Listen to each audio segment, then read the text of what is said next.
I've been very lucky to be able to study storytelling from many different perspectives. While I lived in Los Angeles in America, while I was there, I ran a production company called Luminary Productions. And now we've got a branch of it here in Australia as well. And because of this, I got to learn storytelling from the perspective of videographers and directors. I got to learn how they storytell visually. Now, more than this, I also learned about storytelling in the world of magic. How storytelling can enhance magic and bring the magic to life. And then I finally learned storytelling as a keynote speaker, as someone who storytells on stage with thousands of people in the audience often. So I've been able to look at storytelling from many different perspectives. And what I've been able to do is I've been able to learn all the different types of storytelling formulas. And after learning them all, you've got 7-step formulas, 10-step formulas, 20+ step formulas, especially when you're scripting for a movie. And I realized that the more complex a formula, the less likely you are to actually follow it, and the less likely you are to even use it. So to me, I wanted to find the most distilled version of a storytelling formula, and I've discovered it. So the storytelling formula I'm going to share with you, there are only 3 steps. But please don't confuse simplicity for stupidity. Simplicity, again, is distilled power. It's distilled wisdom. Now, the first step when it comes to great storytelling, step 1, is called the incident. The incident. Now, the incident is made up of many ingredients. And here are the ingredients. It's made up of the who, the where, the what, and the when. These are the basic ingredients you must have when you storytell. Now, a lot of storytellers have the who, what, where, and when, but they don't have the next 2 ingredients when they're setting up the incident. And when you don't have the next 2 ingredients, you're gonna just be an okay storyteller. Whereas if you want to be a great storyteller, you've got to have the next 2 ingredients. Now, the next one is you want to include VAKS, V-A-K-S. And when you include VAKS, this is when you add color to the story. And what do I mean by VAKS? The V in VAKS stands for visual. The A stands for auditory. The K stands for kinesthetic. And the S stands for smell. This is how you add color to the story and start to bring the story to life. Again, when you think about the story I told of how I met my wife, with that particular story, I told you the visuals. I described to you it was a 2-level club. You know, there's the bottom club, the bottom level for, you know, the normal folk, and then the upper one for the high roller folk. And then after that, I also told you about a bit of the auditory, loud music, kinesthetic, how I felt. Oh, I was feeling nervous. Oh my goodness, when she saw me, I lost all my confidence. And then I even quickly touched on smell when we were standing next to the toilets and it smelled a bit like pee. Crazy things that I like to point out, but it actually smelled pretty bad. And that's me using VAKS just to quickly add a little bit of color to the story. And the final ingredient that we must add if we want to become great storytellers is what is known as bringing the characters to life. You want to bring the characters to life. Now, the way you can do this is you can use 2 methods to do this. You can bring them to life with your body language, and then you can also bring the characters to life with dialogue. Body language and dialogue. If you recall the story of how I met my wife again, I was bringing the characters to life. When I played myself and my wife, I played myself, you know, walking all kind of, you know, all confident. And then when she looked at me, I kind of lost all my confidence. I showed you that with my body language. And then I played myself in one spot. I said, you know, would you be impressed if I transformed the King of Hearts into the Queen of Hearts?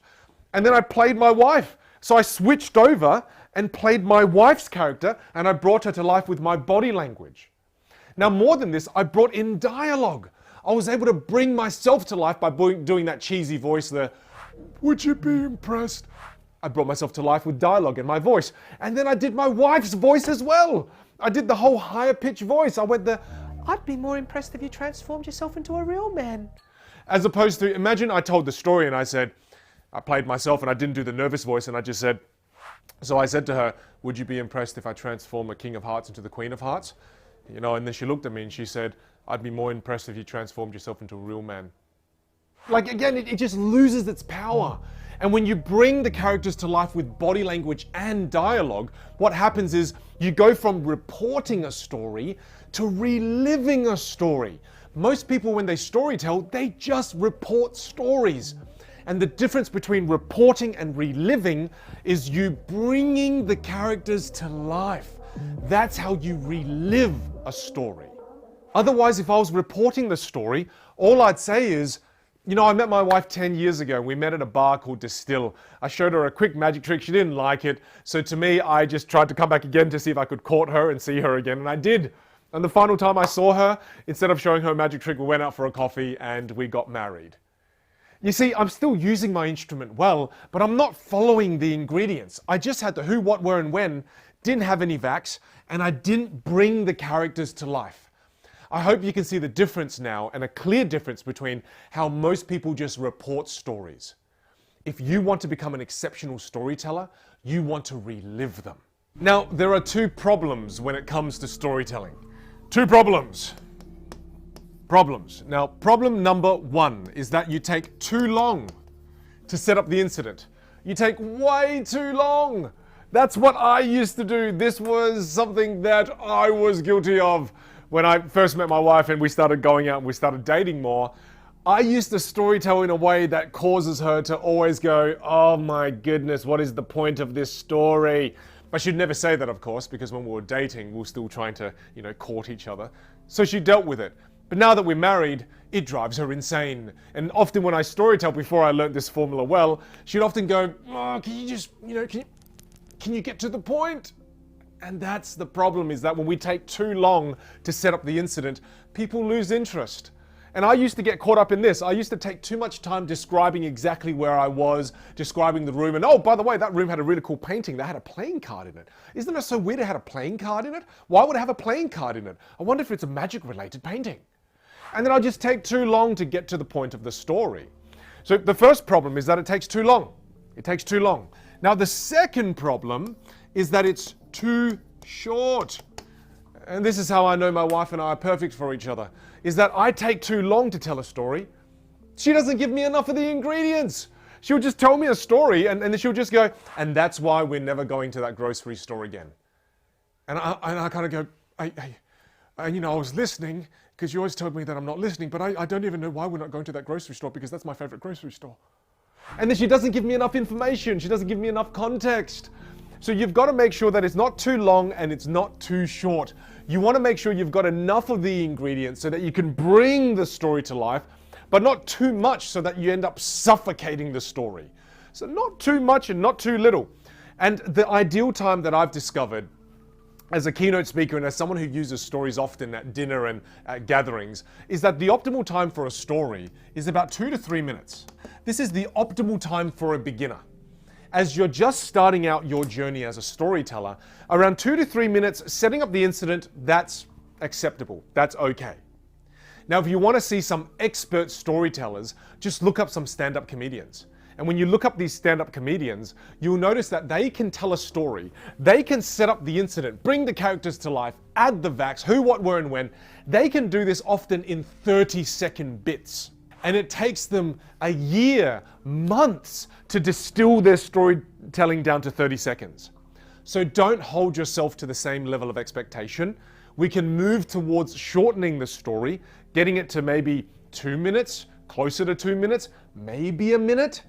And understand that if you ever want to get it down to 30 seconds like stand-up comedians, that's going to take a lot of polishing and a lot of practice. That's the first step for the incident.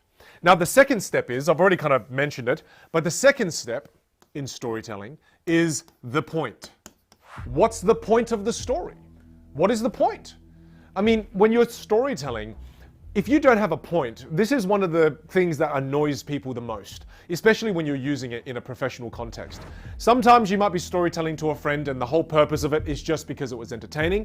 That's fine. But if you're using storytelling in a professional context and you don't have a point, it drives people crazy. And that's when people think and have the perception that storytelling is unprofessional. It's not because storytelling is unprofessional, it's because the storytelling that they've experienced so far in a professional setting wasn't very good. And you've got to make sure a part of that is that you've got a point to your story. And this is how you can let people know that the point is about to arrive. You use this sentence to let people know that this is the point of the story.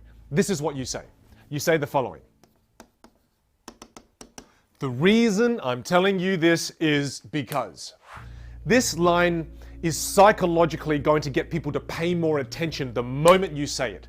This is a way to pique their interest and pique their attention. And the reason this piques their interest is because when you say the word, the reason I'm telling you this is because, it lets them know you're about to turn information into insight. You're about to turn information into insight. And this is how people know to increase their levels of attention, because most people want to know why you're telling them this story. They're thinking that in the back of their head. They're thinking, the moment you start storytelling, they're thinking, why are you telling me this story? Now, if you take too long, they start to get annoyed and go, I don't understand why this person's telling me this story. But if you take about 2 to 3 minutes to tell the story, it makes them very engaged, because they're thinking, I wonder why this person's telling me the story. And at this level of interest, it's still positive. Whereas if you take too long, it turns into negative interest. But in the beginning, it's kind of like, oh, I wonder why they're telling me. And then when you say the line, the reason I'm telling you the story is because, they're like, oh, here we go. I'm about to get context as to why. And then that's where you have them hooked. Another quick reason why this is so powerful is simply because you've got the word you in there. And we've all heard about people saying, when you're standing there and talking to an audience, they're just thinking, what's in it for me? What's in it for me? What's in it for me? And it's true, that's what they're most likely thinking. So by you using the word you, the reason I'm telling you this is because it just makes them engage more. These are the first 2 steps when it comes to great storytelling. Now, before you go any further, before we go to the final step of storytelling, I want you to find a story in your life. Any story will do for now. And then I want you to take that story and plug it into this formula. And remember, when you're setting up the incident and you're taking the story and you're making sure you've got all the necessary ingredients, really push yourself with bringing the characters to life. Make sure you include some dialogue. Find some opportunities to include some dialogue. And make sure you bring them to life. This is the opportunity for you to break the mold and not play within your comfort zone, but push yourself outside of your comfort zone if you normally don't bring the characters to life. Make sure you've got a bit of axe there too. And here is where you double check. Are you taking longer than 2 to 3 minutes to set up the incident? And the final one that you learnt was about the point. Make sure at the end of your story you use the sentence, the reason I'm telling you this is because. When people don't do this, they tend to waffle on with their stories. They tend to, oh yeah, by the way, let me tell you about who else was there. I was with my good friend Lenny, and then, oh, let me tell you about Lenny. What happens is, this is when you see people go off on tangents and start to ramble. Use this sentence. It helps you take off well with the plane and then land the plane beautifully, if you would, as a metaphor. It just helps you tie a nice bow on the story by using the sentence, the reason I'm telling you this is because. Spend a bit of time taking the story and plugging it into this formula. Don't go ahead until you've done this. See you in the next video.